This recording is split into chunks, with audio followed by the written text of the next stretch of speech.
Alors, vous savez, pour être vrai, la notion d'acte de gouvernement, c'est une notion de pouvoir administratif. Ok? Et dans notre droit positif, parce que c'est des séculaires que vous savez que je comprends, c'est la dans le temps l'article 88, si je ne m'abuse, de la loi portant de l'ordonnance loi portant procédure devant la Cour suprême de justice. C'était prévu.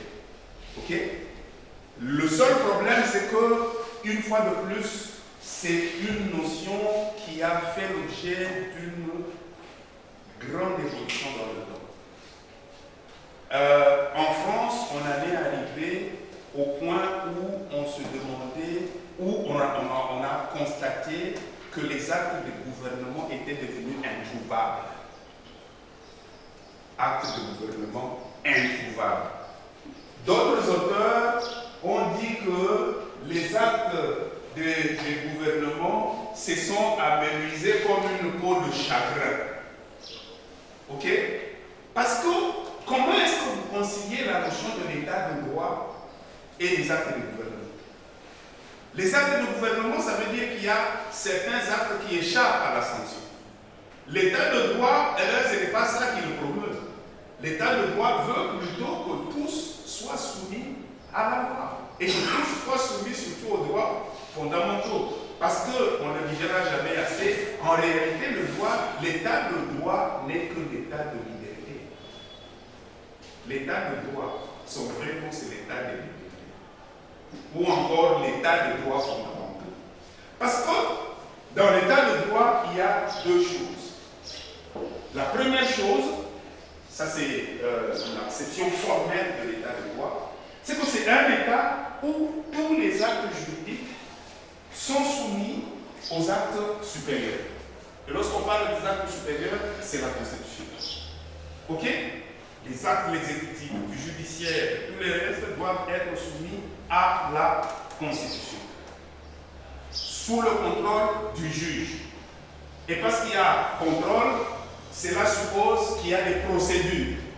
Ça veut dire que finalement, un état de droit, de ce point de vue, c'est un état de procédure.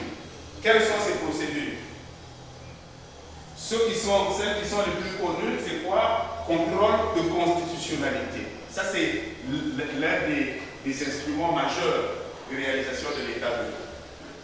Ensuite vient le contrôle de légalité des actes administratifs. Mais il y a un contrôle dont on ne parle pas assez, c'est le contrôle de réglementarité. Ok? Voilà la dimension formelle de l'état de droit.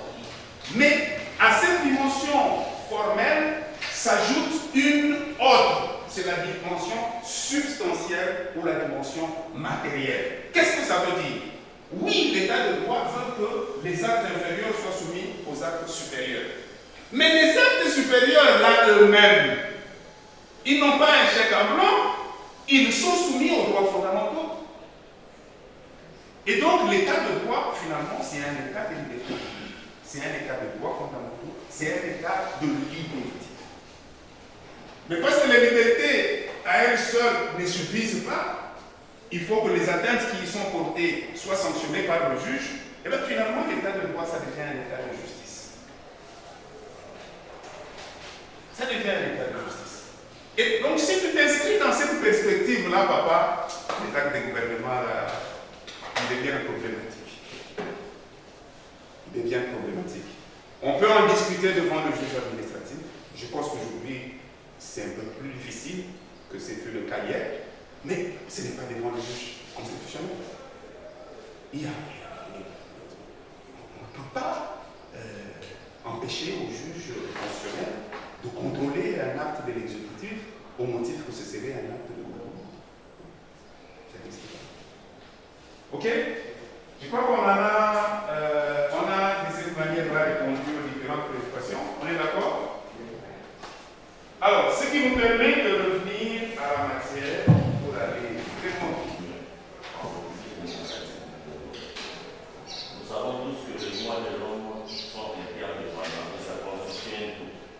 Alors, par rapport au contrôle ou à la protection des droits humains devant je me rends compte que la Cour ne protège beaucoup que le droit de la première génération. Alors, quid de la justiciabilité des droits de la deuxième génération, notamment le droit social? Parce que si je fais une étude de comparer, vous verrez que sur d'autres dossiers, notamment en Afrique d'ici par exemple, il y a des arrêts de la Cour constitutionnelle sud-africaine, notamment au Zoom, en Inde aussi, il y a beaucoup d'arrêts en matière. Alors, plus de maintenant de sa justiciabilité ici, on voit qu'on ne le fait pas. Qui a saisi la Cour constitutionnelle au sujet de cette loi? Elle ne va pas se saisir. Donc moi j'aimerais bien pour les questions, pourquoi est-ce que vous, au Québec, vous saisissez par la Cour constitutionnelle au sujet des attaques aux droits de la deuxième génération, au sujet des attaques aux droits de la troisième génération? Ce n'est pas le problème de la Cour. La Cour, elle est là, saisissez-la. Si elle vous dit, ok, je ne suis pas compétente, ou je ne sais pas, elle avance d'autres raisons, ça c'est une autre affaire.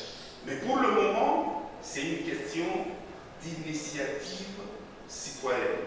C'est nous qui sommes intéressés au plus haut point par la protection de ces droits. C'est donc à nous de prendre l'initiative de cesser la Cour constitutionnelle. Si nous le faisons, on est là pour là.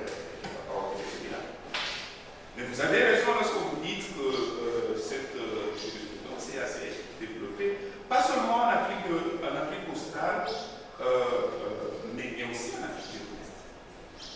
Si vous lisez la jurisprudence nigériane et même au Bénin, vous avez constaté que les lois économiques, notamment les droits sociaux, bénéficient aussi de la protection du juge constitutionnel. Peut-être pas autant que les droits civiques et politiques, mais quand même, il faut reconnaître que la jurisprudence est assez